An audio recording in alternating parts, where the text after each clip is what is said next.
আসসালামু আলাইকুম my dear learners. MH learning হোমের পক্ষ থেকে অনেক অনেক শুভেচ্ছা ও অভিনন্দন জানিয়ে শুরু করছি আজকের ক্লাস। আশা করি আপনারা সবাই ভালোই আছেন। আলহামদুলিল্লাহ, আমিও ভালো আছি। আজ আমি আবারও আপনাদের সামনে হাজির হয়েছি বেসিক ইংলিশ গ্রামারের আরও একটি গুরুত্বপূর্ণ বিষয় নিয়ে। ইয়েস, আমাদের আজকের আলোচনার বিষয় ইউজেস অফ অ্যাডজেক্টিভস। ইয়েস, আজ আমরা আলোচনা করব কয়েকটি গুরুত্বপূর্ণ অ্যাডজেক্টিভের ব্যবহার নিয়ে। এগুলোকে কোথায় কিভাবে ব্যবহার করতে হয় সেগুলো নিয়ে আমরা আজকে আলোচনা করব। চলুন শুরু করা যাক। অ্যাডজেক্টিভের ব্যবহার নিয়ে আলোচনা করার আগে আমাদের জেনে নেওয়া দরকার অ্যাডজেক্টিভের ব্যবহারগুলো কিভাবে হয়ে থাকে বা কোথায় কি অবস্থায় এরা ব্যবহৃত হয়। হ্যাঁ, অ্যাডজেক্টিভ সাধারণত দুই প্রকারে ব্যবহৃত হয়ে থাকে বা দুইভাবে ব্যবহৃত হয়ে থাকে। সেগুলো কি? সেগুলো হচ্ছে অ্যাট্রিবিউটিভ ইউজেস অফ অ্যাডজেক্টিভ এবং অন্যটি হচ্ছে predicative uses of adjective. Yes, অ্যাডজেক্টিভের দুই প্রকার ব্যবহার, একটি হচ্ছে অ্যাট্রিবিউটিভ ইউজেস অফ অ্যাডজেক্টিভ এবং অন্যটি হচ্ছে প্রিডিকেটিভ ইউজেস অফ অ্যাডজেক্টিভ। এখন আপনাদের মনে প্রশ্ন আসতে পারে অ্যাট্রিবিউটিভ ইউজটা কি আর প্রিডিকেটিভ ইউজটা কি? হ্যাঁ, আমরা যদি এদের একটু সংজ্ঞা আকারে আমরা একটু লক্ষ্য করি তাহলে আশা করি বিষয়টা কিছুটা আমাদের ক্লিয়ার হয়ে যাবে। তাছাড়া আমরা দুই একটি উদাহরণের মাধ্যমে বিষয়টিকে আরো একটু ক্লিয়ার করার চেষ্টা করব। তো সর্বপ্রথম আমরা জেনে নিই অ্যাট্রিবিউটিভ ইউজটা কি। অ্যাট্রিবিউটিভ ইউজটা হচ্ছে যখন কোনো অ্যাডজেক্টিভ কোনো নাউনের পূর্বে বসে সরাসরি সেই নাউনকে মডিফাই করে তখন সেটিকে বলা হয়ে থাকে অ্যাট্রিবিউটিভ ইউজেস অফ অ্যাডজেক্টিভ। আবার প্রিডিকেটিভ কোনটা? প্রিডিকেটিভ হলো কোনো অ্যাডজেক্টিভ যখন কোনো প্রিডিকেটিভ ভার্বের পরে বসে এবং পরোক্ষভাবে সেই সেন্টেন্সের সাবজেক্টটিকে নির্দেশ করে তখন সেই অ্যাডজেক্টিভটিকে বলা হয়ে থাকে প্রিডিকেটিভ ইউজেস অফ অ্যাডজেক্টিভ। আশা করি আপনারা অ্যাট্রিবিউটিভ ইউজেস অফ অ্যাডজেক্টিভ এবং প্রিডিকেটিভ ইউজেস অফ অ্যাডজেক্টিভ বিষয়টি কি বুঝতে পেরেছেন। চলুন দুই একটি উদাহরণের মাধ্যমে বিষয়টিকে আরো একটু ক্লিয়ার করার চেষ্টা করি। আমরা যদি বোর্ডের দিকে লক্ষ্য করি তাহলে এখানে একটি বাক্য রয়েছে, mister Hasan is a wise man. এখানে যদি আমরা একটু লক্ষ্য করি মিস্টার হাসান একজন জ্ঞানী মানুষ, এখানে একটি শব্দ হচ্ছে ওয়াইজ, আরেকটি শব্দ যদি লক্ষ্য করি সেটি হচ্ছে ম্যান। এখানে ম্যান শব্দটি হচ্ছে একটি নাউন এবং ওয়াইজ শব্দটি হচ্ছে একটি অ্যাডজেক্টিভ। আমরা জানি ওয়াইজ শব্দটি অ্যাডজেক্টিভ আর এটি এখানে কি করলো, ম্যান নাউনটির পূর্বে বসলো। তো যেহেতু এখানে অ্যাডজেক্টিভটি একটি নাউনের পূর্বে সরাসরি বসলো এবং প্রত্যক্ষভাবে সেই নাউনকে মডিফাই করছে, তাহলে এটি অবশ্যই একটি অ্যাট্রিবিউটিভ ইউজ অফ অ্যাডজেক্টিভ। কারণ আমরা অ্যাট্রিবিউটিভ ইউজেস অফ অ্যাডজেক্টিভের সংজ্ঞার মধ্যে আমরা বলেছিলাম যে যদি কোনো অ্যাডজেক্টিভ কোনো নাউনের পূর্বে বসে প্রত্যক্ষভাবে সেই নাউনটাকে নির্দেশ করে তখন সেই ব্যবহারটাকে আমরা বলি অ্যাট্রিবিউটিভ ইউজ। যেহেতু এখানে ওয়াইজ শব্দটি ম্যান নাউনটির পূর্বে বসে সরাসরি সেই নাউনটিকে অর্থাৎ ম্যানকেই মডিফাই করছে, তাহলে এখানে যে অ্যাডজেক্টিভের ইউজটি হলো এটি হচ্ছে অ্যাট্রিবিউটিভ ইউজ। ঠিক তেমনি আমরা যদি দ্বিতীয় বাক্যের দিকে লক্ষ্য করি, এখানে একটি শব্দ আছে ওয়াইজ, ওয়াইজ শব্দটি আমরা জানি অ্যাডজেক্টিভ।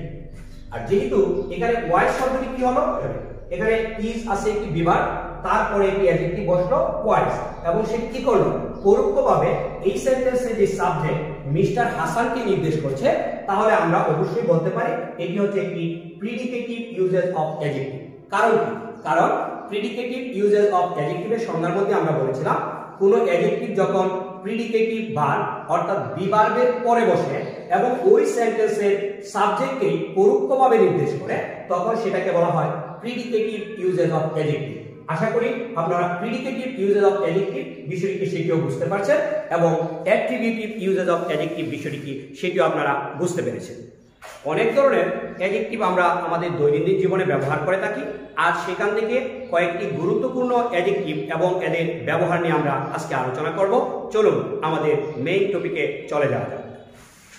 আমরা আমাদের দৈনন্দিন জীবনে যে সকল অ্যাডজেক্টিভ ব্যবহার করে থাকি তার মধ্যে গুরুত্বপূর্ণ দুটি অ্যাডজেক্টিভ হচ্ছে সাম এবং এনি। কিন্তু আমরা ভুলবশত এদের ভুল জায়গায় ব্যবহার করে থাকি। আশা করি এই ক্লাসের মাধ্যমে আপনারা সেই ভুলটি সংশোধন করে সঠিক জায়গায় এদের সঠিক ব্যবহার করতে পারবেন। সাম এবং এনি দুটি শব্দই অ্যাডজেক্টিভ এবং এদের দ্বারা পরিমাণ বোঝানো হয়ে থাকে। কিন্তু আমরা সাম কোথায় ব্যবহার করব এবং এনি কোথায় ব্যবহার করব? সাম শব্দটি ব্যবহৃত হয় সাধারণত অ্যাফার্মেটিভ এবং ইন্টারোগেটিভ সেন্টেন্সে, এবং এনি শব্দটি ব্যবহার হয়ে থাকে সাধারণত নেগেটিভ এবং ইন্টারোগেটিভ সেন্টেন্সে। আশা করি বিষয়টি আপনারা বুঝতে পেরেছেন এবং উদাহরণগুলোর দিকে লক্ষ্য করলেই বিষয়টি আপনাদের কাছে আরো ক্লিয়ার হবে। চলুন দেখে যান। আমরা কি দেখতে পাচ্ছি? হি গেভ মি সাম মানি, সে আমাকে কিছু টাকা দিয়েছিল। এখানে আমরা কি ব্যবহার করলাম? সামের ব্যবহার করলাম। যদিও এখানে সাম এবং এনি দুটি শব্দ দ্বারাই পরিমাণ নির্দেশ করে, টাকার পরিমাণ অর্থে আমরা এখানে সাম ব্যবহার করেছি, এখানে অবশ্যই আমরা এনির ব্যবহার করতে পারবো না। কারণ আমরা আমাদের নিয়মের মধ্যে বলেছি যে সাম ব্যবহৃত হবে অ্যাফার্মেটিভ এমনকি ইন্টারোগেটিভ সেন্টেন্সে, এবং এনি ব্যবহৃত হবে নেগেটিভ এবং ইন্টারোগেটিভ সেন্টেন্সে। তার মানে কি? অ্যাফার্মেটিভ সেন্টেন্সে ব্যবহৃত হবে সাম, নেগেটিভ সেন্টেন্সে আমরা ব্যবহার করব এনি। অবশ্যই ইন্টারোগেটিভ সেন্টেন্সে দুটির যে কোনো একটি ব্যবহার করলেই হবে। উদাহরণগুলোর দিকে একটু লক্ষ্য করুন, আশা করি বিষয়টি আরো ক্লিয়ার হবে।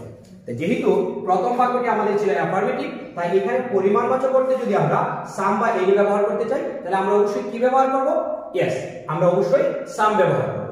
ঠিক তেমনি পরের বাক্যটির দিকে লক্ষ্য করুন, will you give me some mangoes, তুমি কি আমাকে কিছু আম দেবে? এখানে বাক্যটি যেহেতু ইন্টারোগেটিভ, আমরা পরিমাণ নির্দেশকতা হিসাবে অবশ্যই সাম বা এনি যে কোনো একটি ব্যবহার করতে পারি। আমি এখানে সাম ব্যবহার করব, কারণ ইন্টারোগেটিভ সেন্টেন্স হবে সাম বা এনি যে কোনো একটি ব্যবহার করা যেতে পারে। ঠিক তেমনি তৃতীয় বাক্যটির দিকে যদি আমরা একটু লক্ষ্য করি, he did not give me any pen, এখানে একটি ওয়ার্ড ব্যবহার করলাম আমরা এনি। যদিও এনি দ্বারা পরিমাণ বোঝায়, কিন্তু এটি যেহেতু একটি নেগেটিভ বাক্য, তাহলে এখানে অবশ্যই আমরা কি ব্যবহার করতে পারবো না? সামের ব্যবহার করতে পারবো না, আমাদেরকে অবশ্যই এনি ব্যবহার করতে হবে। কিন্তু পরের বাক্যটির দিকে লক্ষ্য করি, does he give you any money, তাহলে এখানেও আমরা কিন্তু এনির ব্যবহার করলাম। যেহেতু বাক্যটি ইন্টারোগেটিভ, এখানে চাইলে আমরা এনি বা সাম যে কোনো একটি ব্যবহার করতে পারি, কারণ আমাদের নিয়মের মধ্যেই বলা আছে সাম কেবলমাত্র সাম শব্দটি ব্যবহৃত হবে অ্যাফার্মেটিভ এবং ইন্টারোগেটিভে, আর এনি শব্দটি ব্যবহৃত হবে নেগেটিভ এবং ইন্টারোগেটিভে। তার মানে কথাটির সারমর্ম কি দাঁড়ালো? ইন্টারোগেটিভ সেন্টেন্সে সাম বা এনি যে কোনো একটিকে পরিমাণ অর্থে আমরা ব্যবহার করতে পারি, কিন্তু অ্যাফার্মেটিভ হলে পরিমাণ অর্থে অবশ্যই আমরা কি ব্যবহার করব? সাম, এবং নেগেটিভ হলে অবশ্যই আমরা পরিমাণ অর্থে ব্যবহার করব এনি। আশা করি সাম এবং এনির ব্যবহারটি আপনারা বুঝতে পেরেছেন। আমাদের দৈনন্দিন জীবনে বহুল ব্যবহৃত অ্যাডজেক্টিভগুলোর মধ্যে মেনি এবং মাচ এই দুটি অ্যাডজেক্টিভও খুবই গুরুত্বপূর্ণ, অর্থাৎ আমরা এদের প্রচুর ব্যবহার করে থাকি। তাহলে চলুন এখন দেখে নেওয়া যাক আমরা কোথায় মেনি ব্যবহার করব এবং কোথায় মাচ ব্যবহার করব। আমরা জানি সাধারণত সংখ্যা বোঝানোর ক্ষেত্রে আমরা মেনি শব্দটি ব্যবহার করে থাকি এবং পরিমাণ বোঝাতে মাচ অ্যাডজেক্টিভটি ব্যবহার করে থাকি। তার মানে কি দাঁড়াচ্ছে? যদি কোনো কিছুকে আমরা গণনা করতে পারি, অর্থাৎ যেটিকে আমরা সংখ্যা দিয়ে গণনা করতে পারবো, সেখানে আমরা ব্যবহার করব মেনি। আর যেগুলোকে আমরা সংখ্যার দ্বারা গণনা করি না বা গণনা করে ব্যবহার করি না, পরিমাপ হিসেবে ব্যবহার করি, সেখানে অবশ্যই আমরা ব্যবহার করব মাচ। চলুন উদাহরণগুলোর দিকে একটু লক্ষ্য করি, আশা করি বিষয়টি আপনাদের ক্লিয়ার হয়ে যাবে। মেনি পিপল ওয়ার প্রেজেন্ট দেয়ার, এখানে আমরা কি ব্যবহার করলাম? মেনি, এবং সেটি অবশ্যই কার সামনে বলবো? পিপলের সামনে। তো পিপল জনগণ শব্দটিকে অবশ্যই আমরা কি করতে পারি? কাউন্ট করতে পারি, বা এটাকে সংখ্যা দিয়ে আমরা গণনা করতে পারি। তো যেহেতু এটি গণনাবাচক একটি বিষয়, তাহলে সেটির পূর্বে অবশ্যই আমরা কি ব্যবহার করব? মেনি, কারণ আমরা তো আগেই বললাম যে মেনি এবং মাচ অ্যাডজেক্টিভ দুটির ব্যবহার কোথায় হবে? মেনিতে হবে, যেখানে সংখ্যা বোঝানো হবে সেখানে আমরা মেনির ব্যবহার করব। ঠিক তেমনি আমরা যদি দ্বিতীয় এক্সাম্পলটির দিকে লক্ষ্য করি, তাহলে আমরা কি দেখতে পাচ্ছি? There is much milk in the pot, এখানে আমরা কিসের ব্যবহার করলাম? মাছ, এবং নাউনটি কি? মিল্ক। যেহেতু মিল্ককে আমরা গণনা করতে পারি না বা গণনা করে ব্যবহারও করি না, এটিকে আমাদের কি করতে হয়? পরিমাপ করে ব্যবহার করতে হয়। তাহলে তার পূর্বে অবশ্যই মাছ বা মেনি দুটির কোনটি ব্যবহার করতে হবে? অবশ্যই। যদিও দুটি শব্দই অ্যাডজেক্টিভ এবং দুটির দ্বারাই কোনো নাউন বা প্রনাউনের পরিমাপ বা সংখ্যা নির্দেশ করে, তাহলে অবশ্যই আমরা কি করব? যেটি দ্বারা সংখ্যা নির্দেশ করবে সেখানে আমরা ব্যবহার করব মেনি, এবং যার দ্বারা পরিমাণ নির্দেশ করবে সেখানে আমরা ব্যবহার করব মাছ। আশা করি মেনি এবং মাছের ব্যবহার নিয়ে আর আপনাদের তেমন কোনো সমস্যা হবে না। আমাদের দৈনন্দিন জীবনে বহুল ব্যবহৃত আরও কয়েকটি অ্যাডজেক্টিভের মধ্যে few, a few, the few এই অ্যাডজেক্টিভগুলোও আমরা অনেক ব্যবহার করে থাকি। চলুন এদের ব্যবহারগুলোও জেনে নেওয়া যায়। এখানে তিনভাবে আমরা ফিউ শব্দটিকে উপস্থাপন করেছি। একটি হলো ফিউ, একটি বললাম এ ফিউ, আরেকটি বললাম দ্য ফিউ। তো এদের ব্যবহারগুলো কিরকম হবে? এখানে few, a few and the few শব্দগুলো সংখ্যা নির্দেশক হিসেবে ব্যবহৃত হয়, অর্থাৎ এরা সংখ্যাবাচক অ্যাডজেক্টিভ, অর্থাৎ কোনো কিছুকে সংখ্যার মাধ্যমে বোঝাতে এদেরকে আমরা ব্যবহার করে থাকি। এরা অবশ্যই পরিমাণবাচক নয়। পরিমাণবাচকের মধ্যে কি থাকতে পারে? লিটল, এ লিটল বা দি লিটল এরা থাকতে পারে। কিন্তু ফিউ, এ ফিউ বা দি ফিউ শব্দগুলো অবশ্যই কি সংখ্যাবাচক অ্যাডজেক্টিভ। এবং এদের ব্যবহারের মধ্যে কি রয়েছে? ফিউ শব্দটি দ্বারা নায়ের কাছাকাছি বোঝাতে আমরা ফিউ শব্দটি ব্যবহার করি। আর এ ফিউ শব্দটি কোন অর্থে ব্যবহৃত হয়? এ ফিউ শব্দটি ব্যবহৃত হয় সামান্য পরিমাণ আছে অর্থে, অর্থাৎ কিছু পরিমাণ আছে, মানে কয়েকটি আছে এরকম বোঝাতে আমরা এ ফিউ শব্দটিকে ব্যবহার করে থাকি। আর দি ফিউ শব্দটি কখন ব্যবহার করি আমরা? অল্প সংখ্যক হলেও সবগুলোকে একসাথে বোঝাতে আমরা দ্য ফিউ শব্দটি ব্যবহার করে থাকি। আশা করি আপনারা বিষয়টি বুঝতে পেরেছেন। চলুন দু একটি উদাহরণের মাধ্যমে বিষয়টিকে আমরা আরো একটু ক্লিয়ার করে নিই। এখানে আমি যেই বাক্যটি লিখেছি, I have few friends here, এখানে আমি ব্যবহার করলাম few. I have few friends here এর মানে কি দাঁড়াচ্ছে? এখানে আমার ফ্রেন্ডস আছে, কিন্তু এটা খুবই নগণ্য, অর্থাৎ এটি নায়ের কাছাকাছি। দুই একটি থাকলে থাকতেও পারে, না থাকলে না, এরকম অবস্থায় এখানে ব্যবহৃত হয়েছে ফিউ। তার মানে আমার যে ফ্রেন্ডেরা আছে সেটার পরিমাণ আসলে গণার মতো না, এর জন্য বলা হয়েছে I have few friends here, অর্থাৎ এখানে সংখ্যা মানে ফিউ শব্দটি নায়ের কাছাকাছি অর্থে ব্যবহৃত হয়েছে। ঠিক তেমনি দ্বিতীয় বাক্যটির দিকে যদি আমরা লক্ষ্য করি, যে I have a few friends, এখানে আমরা কি ব্যবহার করলাম?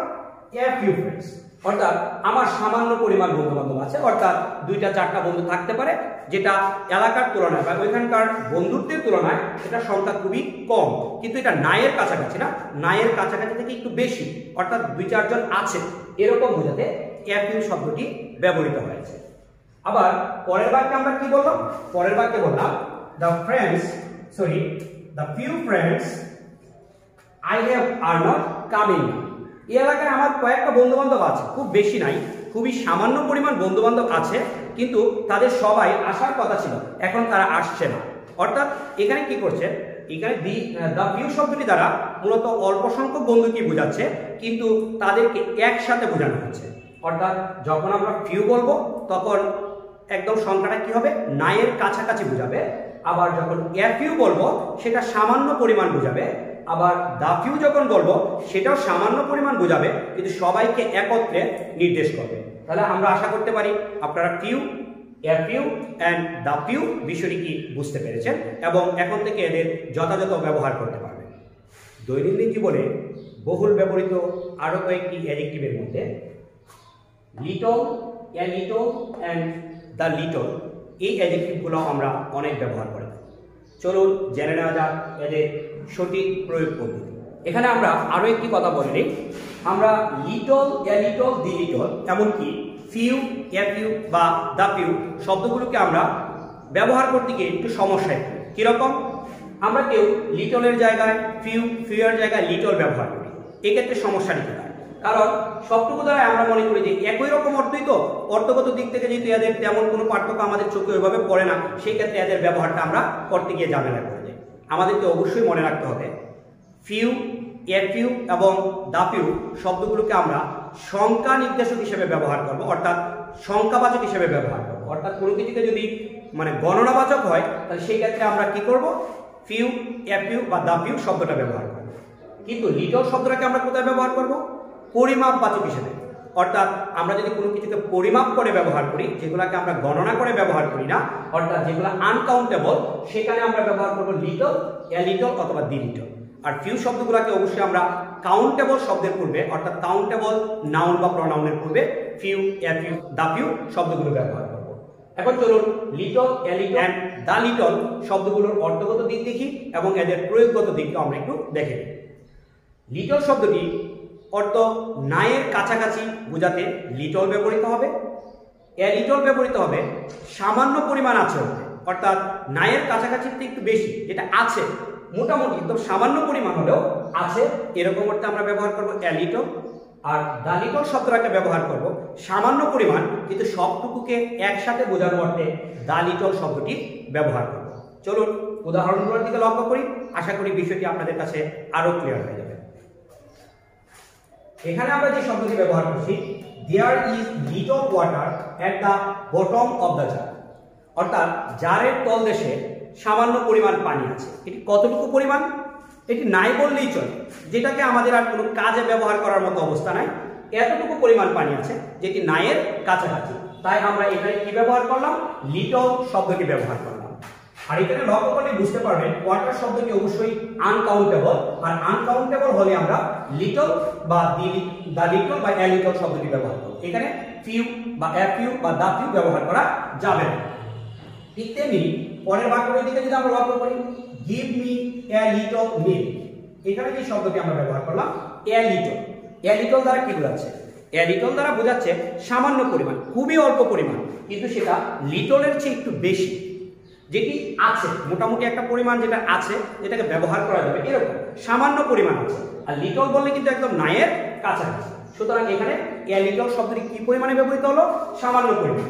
আর একটু লক্ষ্য করুন, এখানে মিল্ক শব্দটি বা মিল্ক যে নাউনটি রয়েছে সেটি অবশ্যই আনকাউন্টেবল। যেহেতু আনকাউন্টেবল, এখানে আমরা ফিউ এর ব্যবহার করতে পারবো না, অবশ্যই আমাদেরকে লিটল ব্যবহার করতে হবে। ঠিক পরের দিকে যদি লক্ষ্য করি, the little money I have, যে পরিমাণ টাকা বা যে যত সামান্য টাকা আমার কাছে ছিল, হ্যাজ বিন স্পেন্ট, সেটা ব্যয় হয়ে গেছে। এখানেও লিটল শব্দটি দ্বারা সামান্য পরিমাণ বোঝাচ্ছে, কিন্তু সেটা কিভাবে ব্যবহৃত হচ্ছে? এখানে সামগ্রিক অর্থে যে সামান্য পরিমাণ টাকাটা ছিল সেটা সবটুকুকে একসাথে নির্দেশ করছে। কি বলছে? যে সামান্য পরিমাণ টাকা আমার কাছে ছিল তার সবটাই ব্যয় হয়ে গেছে। তাহলে এখানেও লিটল শব্দটি কি করতেছে? সামান্য পরিমাণ নির্দেশ করছে, কিন্তু দা লিটল হওয়াতে সামান্য পরিমাণ টাকার সবটাকে একসাথে এখানে নির্দেশ করছে। তাহলে অবশ্যই আমরা এখানে কি ব্যবহার করব? দা লিটল ব্যবহার করব। তাহলে এখান থেকে আমরা কি বুঝলাম? যে নাইয়ের কাছাকাছি হলে এবং সেটা যদি আনকাউন্টেবল হয় সেখানে আমরা ব্যবহার করব লিটল, আবার সামান্য পরিমাণ হলে যদি আনকাউন্টেবল হয় সেখানে আমরা ব্যবহার করব এ লিটল, আর সামান্য পরিমাণ কিন্তু সবটুকুকে যদি আমরা একসাথে নির্দেশ করি এবং সেটা যদি আনকাউন্টেবল হয় তাহলে সেটা হবে দা লিটল। তো আশা করি লিটলের ব্যবহারটি আপনারা বুঝতে পেরেছেন, এবং লিটল এবং ফিউ এই শব্দ দুটি কি হয়, একটু আমাদের কনফিউশন হয়। আমাদেরকে সহজভাবে মনে রাখতে হবে, যদি কাউন্টেবল কোনো নাউন বা প্রনাউন হয় সেখানে আমরা কি ব্যবহার করব? ফিউ। আর যদি আনকাউন্টেবল হয় তাহলে সেখানে আমরা অবশ্যই লিটল কথাটির ব্যবহার করব। আশা করি লিটল এবং ফিউ দুটো একসাথে আপনাদের ক্লিয়ার হয়েছে। আমাদের বহুল ব্যবহৃত আরো দুটি অ্যাডজেক্টিভ হলো ওল্ডেস্ট এবং আরেকটি হচ্ছে এল্ডেস্ট। অ্যাডজেক্টিভগুলো কি? একটি হলো ওল্ডেস্ট আর অন্যটি হলো এল্ডেস্ট। আমরা যদি একজনের চেয়ে আরেকজনকে বয়সে বড় অর্থে বোঝাই তাহলে আমরা ব্যবহার করি ওল্ডেস্ট। আবার একই মায়ের দুই সন্তান হলে যদি একজনের চেয়ে আরেকজনকে বড় বোঝাই তখন আমরা বলে থাকি এল্ডেস্ট। বিষয়টি কি? উদাহরণগুলোর দিকে লক্ষ্য করলে আশা করি আপনারা বুঝতে পারবেন। এখানে আমরা যে প্রথম শব্দটি ব্যবহার করেছি, he is the oldest man in the village, এখানে আমরা কি ব্যবহার করলাম? ওল্ডেস্ট। তিনি হচ্ছেন এই গ্রামের সবচেয়ে বয়স্ক মানুষ। তাহলে এখানে টোটাল গ্রামের মানুষদের মধ্যে বয়সের বিচারে তিনি হচ্ছেন সবচেয়ে বড়, তাই এখানে আমরা ব্যবহার করব কি? ওল্ডেস্ট। কারণ আমরা কি বললাম? ওল্ডেস্টের ব্যবহারটি হবে মানে বয়সের বিচারে। বয়সের বিচারে যদি একজন আরেকজনের চেয়ে বা একজন অনেকের চেয়ে বড় হয় সেখানে আমরা ব্যবহার করব ওল্ডেস্ট। এখানে অবশ্যই এল্ডেস্ট ব্যবহার করা যাবে না, কিন্তু একই মায়ের দুই সন্তান বোঝালে যিনি বয়সে বড় তাকে বোঝানোর জন্য আমরা ব্যবহার করব এল্ডেস্ট। দ্বিতীয় বাক্যটির দিকে লক্ষ্য করুন, রহিম ইজ মাই এল্ডেস্ট ব্রাদার।